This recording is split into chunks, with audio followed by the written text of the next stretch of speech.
Hola, llegaste aquí en donde caminaremos a la luz de la psicología y volaremos con la fuerza de la fe. Hola, que la paz de Dios sea con cada uno de ustedes. Les doy la bienvenida a este canal y en especial a este apartado del canal, como a esta sección, digámoslo así, que se llama Cofradía de Lectura Católica, en donde vamos a estar leyendo diferentes libros, clásicos y otros libros de la literatura espiritual católica. Y pues hoy vamos a empezar con la primera sesión de esta cofradía, con un libro muy especial que es Historia de un alma, de Santa Teresita del Niño Jesús. Historia de un alma, introducción. María Francisca Teresa Martín, nombre civil y de pila de Santa Teresa de Lisieux, ahí me perdonan el francés, nació en la localidad normanda de Alençon el 2 de enero de 1873. Tras la muerte de su madre, en plena infancia de Teresa, su familia se trasladó a Lisieux, en cuyo Carmelo Descalzo ingresó como religiosa a los 15 años de edad. Su nombre de profesión monástica era Teresa del Niño Jesús y de la Santa Faz. Otras 4 hermanas suyas fueron también carmelitas descalzas en Lisieux. Pronto le visitó la enfermedad, ofreciendo sus sufrimientos, oraciones y sacrificios por las misiones. El día 30 de septiembre de 1897 falleció de tuberculosis en su convento carmelitano de Lisieux, que se convirtió desde entonces en centro de peregrinación de miles de personas. Sus reliquias además peregrinan sin cesar por todo el mundo. El Papa Pío XI la beatificó el 29 de abril de 1923 y la canonizó el 17 de mayo de 1925. Posteriormente, en 1927, la nombró como patrona universal de las misiones. El Papa Juan Pablo II la proclamó como doctora de la Iglesia el 19 de octubre de 1997, Día de las Misiones. Sus padres, Luis Martín y María Celia Guerín, fueron canonizados el 18 de octubre de 2015 por el Papa Francisco. Su fama de santidad se difunde asombrosamente a partir de la publicación de sus manuscritos autobiográficos, retocados por su hermana Inés de Jesús y divulgados con el título Historia de un alma, que es el que estamos leyendo. El 30 de septiembre de 1898, un año después de su muerte, pues comienza esta divulgación. Además, Teresa escribió 266 cartas, 54 poesías, 8 composiciones teatrales, 21 oraciones y algunos escritos menores. Historia de un alma está compuesta por 3 manuscritos autobiográficos A, B y C. Con respecto a Historia de un alma, el manuscrito A nació por iniciativa de su propia hermana de sangre y superiora, Inés de Jesús, quien se llamaba antes de ser religiosa Paulina. Ella le manda por obediencia que escriba sus recuerdos. Le entregó 6 cuadernos escolares para contar la historia. La obra le fue consignada el 21 de enero de 1896. El manuscrito B nace por iniciativa de su hermana María del Sagrado Corazón, hermana y madrina de Teresa, que le pide escriba brevemente lo que ha de entenderse por el caminito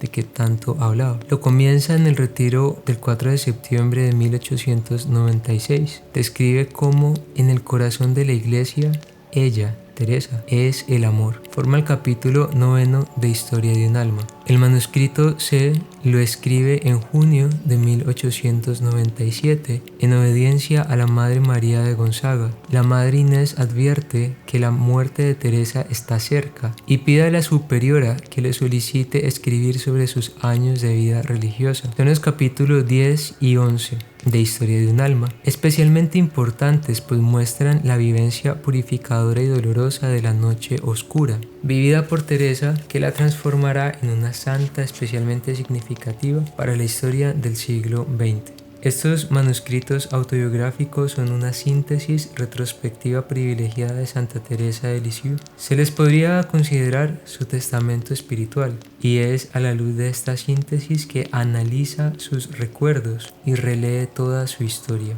Su doctrina es básicamente una pedagogía de la santidad en medio de la vida cotidiana. Con respecto a la santidad, Teresa creía que no era necesario llevar a cabo grandes actos heroicos o grandes obras con el fin de alcanzar la santidad. Sin duda alguna, Historia de un alma se ha convertido en todo un clásico imprescindible de la literatura espiritual y es una obra clave en la conversión, vocación y consagración de muchas personas en el mundo. Manuscrito dedicado a la Reverenda Madre Inés de Jesús. Empezamos el manuscrito A, capítulo 1, Alençon, 1873 a 1877. El Cántico de las Misericordias del Señor. A ti, Madre querida, a ti que eres doblemente mi madre, quiero confiar la historia de mi alma. El día que me pediste que lo hiciera, pensé que eso disiparía mi corazón al ocuparlo de sí mismo, pero después Jesús me hizo comprender que, obedeciendo con total sencillez, le agradaría.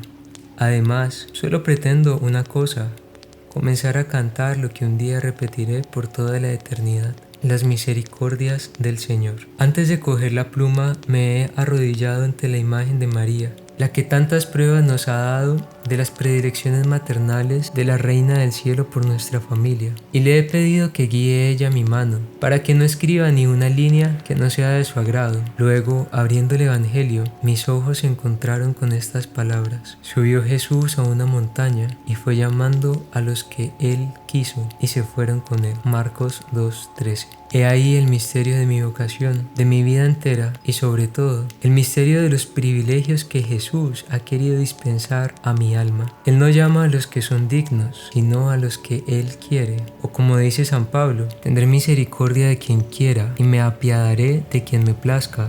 No es pues cosa del que quiere o del que se afana, sino de Dios, que es misericordioso. Romanos 9, 15, 16.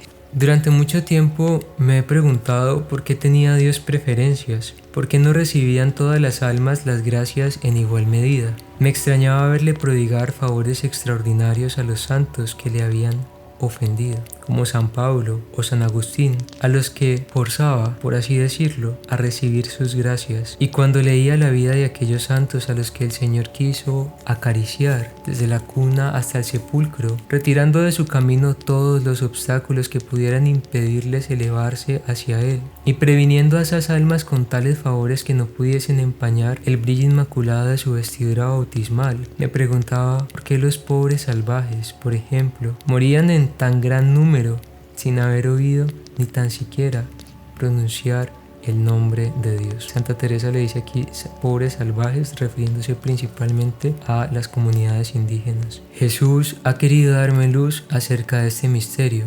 Puso ante mis ojos el libro de la naturaleza y comprendí que todas las flores que Él ha creado son hermosas, que el esplendor de la rosa y la blancura del lirio no le quitan a la humilde violeta su perfume, ni a la margarita su encantadora sencillez. Comprendí que si todas las flores quisieran ser rosas, la naturaleza perdería su gala primaveral y los campos ya no se verían esmaltados de florecillas. Eso mismo sucede en el mundo de las almas, que es el jardín de Jesús. Él ha querido crear grandes santos que pueden compararse a los lirios y a las rosas, pero ha creado también otros más pequeños, y estos han de conformarse con ser margaritas o violetas destinadas a recrear los ojos de Dios cuando mira a sus pies. La perfección consiste en hacer su voluntad, en ser lo que Él quiere que seamos. Comprendí también que el amor de nuestro Señor se revela lo mismo en el alma más sencilla, que no pone resistencia alguna a su gracia, que en el alma más sublime. Y es que, siendo propio del amor el abajarse, si todas las almas se parecieran a las de los santos doctores que han iluminado la Iglesia con la luz de su doctrina, parecería que Dios no tendría que abajarse demasiado al venir a sus corazones. Pero Él ha creado al niño, que no sabe nada y que solo deja oír débiles gemidos, y ha creado al pobre salvaje que solo tiene para guiarse la ley natural, y también a sus corazones quiere Él descender. Estas son sus flores de los campos, cuya sencillez le fascina. Abajándose de tal modo, Dios muestra su infinita grandeza, así como el sol ilumina a la vez a los cedros y a cada florecilla, como si solo ella existiese en la tierra. Del mismo modo se ocupa también nuestro Señor de cada alma personalmente, como si no hubiera más que ella. Y así como en la naturaleza, todas las estaciones están ordenadas de tal modo que en el momento preciso se abra hasta la más humilde margarita. De la misma manera todo está ordenado al bien de cada alma. Seguramente, madre querida, te estés preguntando extrañada, ¿a dónde quiero ir a parar? Pues hasta ahora Nada he dicho todavía que se parezca a la historia de mi vida, pero me has pedido que escribiera lo que me viniera al pensamiento, sin trabas de ninguna clase. Así que lo que voy a escribir no es mi vida propiamente dicha, sino mis pensamientos acerca de las gracias que Dios se ha dignado concederme. Me encuentro en un momento de mi existencia en el que puedo echar una mirada hacia el pasado. Mi alma ha madurado en el crisol de las pruebas exteriores e interiores. Ahora, como la flor fortalecida por la tormenta, levanto la cabeza y veo que en mí se hacen realidad las palabras del Salmo 22. El Señor es mi pastor, nada me falta. En verdes praderas me hace recostar, me conduce hacia fuentes tranquilas y repara mis fuerzas. Aunque camine por cañadas oscuras, ningún mal temeré, porque tú, Señor, vas conmigo. Conmigo el Señor ha sido siempre compasivo y misericordioso, lento a la ira y rico en clemencia. Por eso, Madre, vengo feliz a cantar a tu lado las misericordias del Señor. Para ti sola voy a escribir la historia de la florecita cortada por Jesús. Por eso, te hablaré con confianza total, sin preocuparme ni del estilo, ni de las numerosas digresiones que pueda hacer. Un corazón de madre comprende siempre a su hijo, aun cuando no sepa más que balbucir. Por eso estoy segura de que voy a ser comprendida y hasta adivinada por ti, que modelaste mi corazón y que se lo ofreciste a Jesús. Me parece que si una florecilla pudiera hablar, diría simplemente lo que Dios ha hecho por ella, sin tratar de ocultar los regalos que Él le ha hecho. No diría, su pretexto de falsa humildad, que es fea y sin perfume, que el sol le ha robado su esplendor y que las tormentas han tronchado su tallo, cuando está íntimamente convencida de todo lo contrario. La flor que va a contar su historia se alegra de poder pregonar las delicadezas totalmente gratuitas de Jesús. Reconoce que en ella no había nada capaz de atraer sus miradas divinas y que solo su misericordia ha obrado todo lo bueno que hay en ella. Él la hizo nacer en una tierra santa e impregnada toda ella como de un perfume virginal. Él hizo que la precedieran 8 lirios deslumbrantes de blancura. Él, en su amor, quiso preservar a su florecita del aliento envenenado del mundo, y apenas empezaba a entreabrirse su corola, este divino Salvador la trasplantó a la montaña del Carmelo, donde los 2 lirios que la habían rodeado de cariño y acunado dulcemente en la primavera de su vida, expandían ya su suave perfume. 7 años han pasado desde que la florecilla echó raíces en el jardín del esposo de las vírgenes, y ahora 3 lirios, contándola a ella, cimbrean allí sus corolas perfumadas. Un poco más lejos, otro lirio se está abriendo bajo la mirada de Jesús, y los 2 tallos benditos de los que brotaron estas flores están ya reunidos para siempre en la patria celestial. Allí se han encontrado con los otros 4 lirios que no llegaron a abrir sus corolas en la tierra. Ojalá Jesús tenga a bien no dejar por mucho tiempo en tierra extraña a las flores que aún quedan en el desierto. Ojalá que pronto el ramo de lirio se vea completo en el cielo. A mí este fragmento me parece demasiado especial porque Santa Teresa pues hace toda esta comparación de lirios y flores con su familia, con sus hermanas, con sus papás, con ella. Si algo lo devuelven y lo repasan, lo vuelven a escuchar y ven que es demasiado significativo. Rodeada de amor.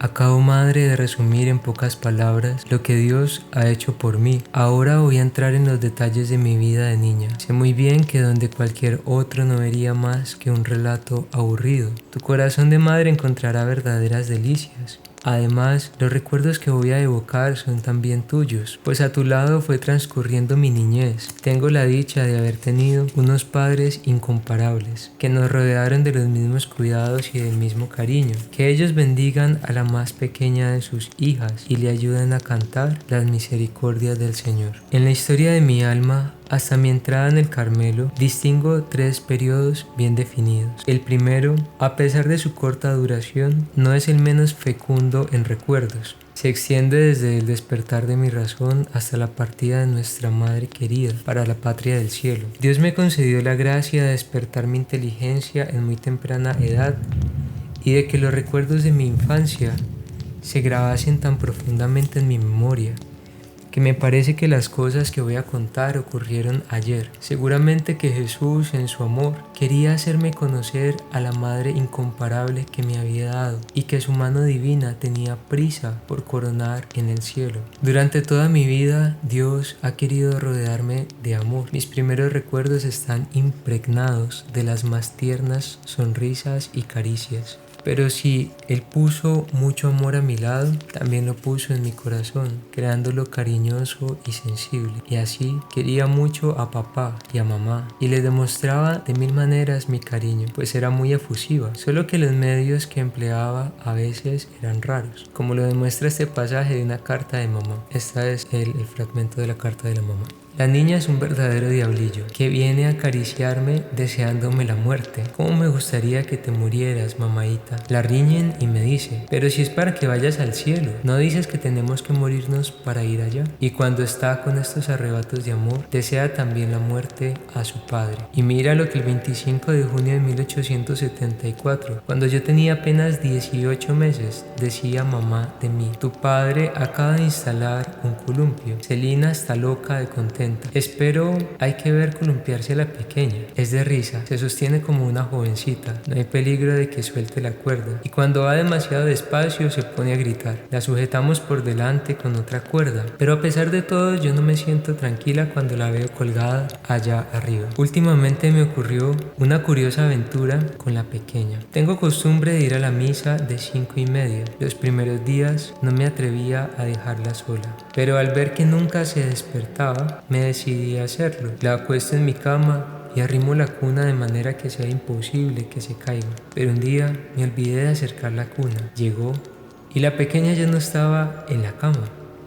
En ese mismo momento escuché un grito. Miro y la veo sentada en una silla que había frente a la cabecera de mi cama, con la cabecita apoyada en el respaldo y durmiendo un mal sueño, pues estaba enfadada. No puedo explicarme cómo pudo caer sentada en aquella silla, pues estaba acostada. Di gracias a Dios de que no le hubiera pasado nada. Fue realmente providencial, pues debería haber caído rodando al suelo. El ángel de la guarda ha velado por ella y las almas del purgatorio, a las que todos los días rezo una oración por la pequeña, la protegieron. Así me explico yo lo sucedido. Tú explícatelo como quieras. Al final de la carta, mamá añadía: ahora la niña ha venido a pasarme la manita por la cara y a darme un beso. Esta criatura no quiere dejarme ni un instante y no se aparta de mi lado.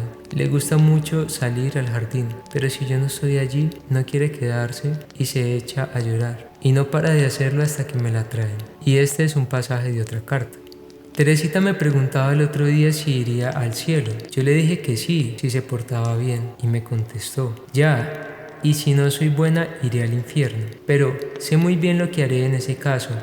Me echaré a volar contigo que estarás en el cielo. ¿Y cómo se las arreglará Dios para cogerme? Tú me apretarás fuertemente entre tus brazos. Y leí en sus ojos que estaba firmemente convencida de que Dios no podría hacerle nada mientras estuviese en brazos de su madre.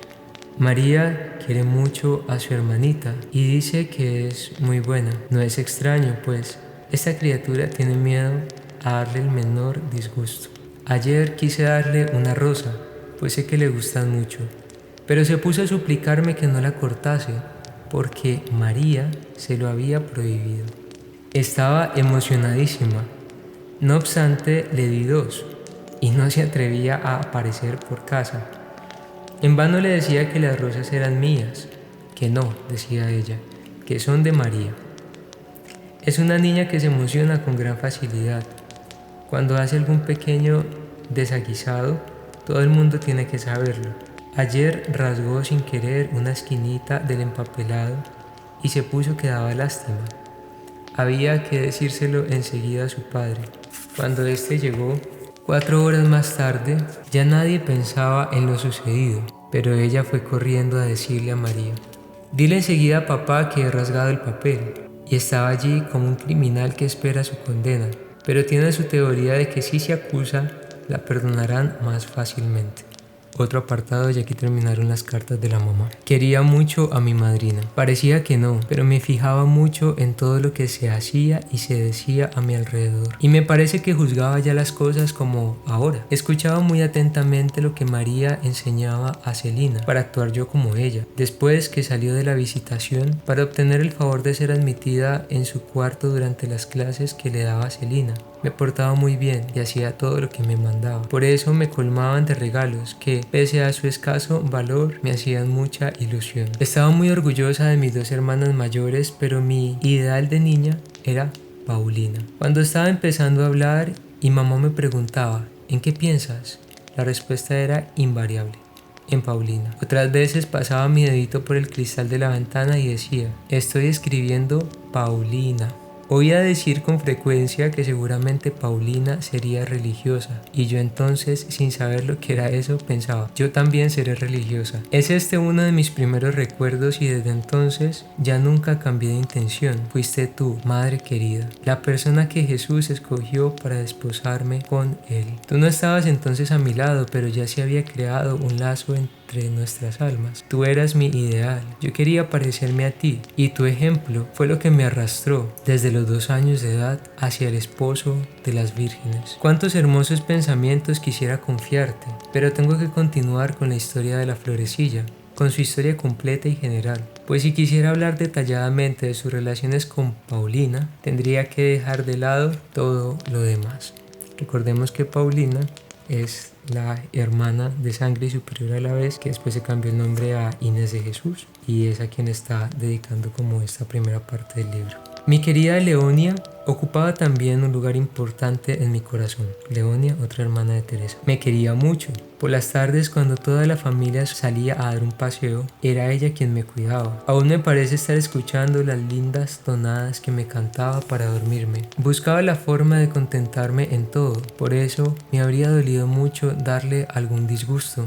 Me acuerdo muy bien de su primera comunión, sobre todo el momento en que me cogió en brazos para hacerme entrar con ella en la casa rectoral. Me parecía tan bonito ser llevada en brazos por una hermana mayor toda vestida de blanco como yo.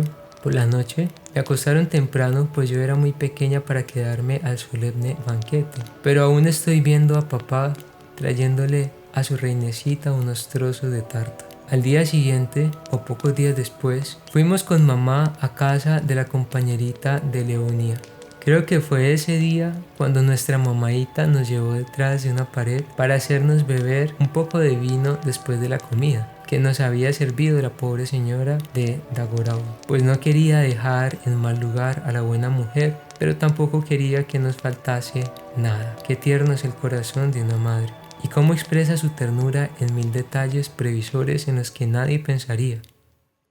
Chao, chao, gracias por ver este video y no olviden compartir aquello que han recibido. Hasta la próxima.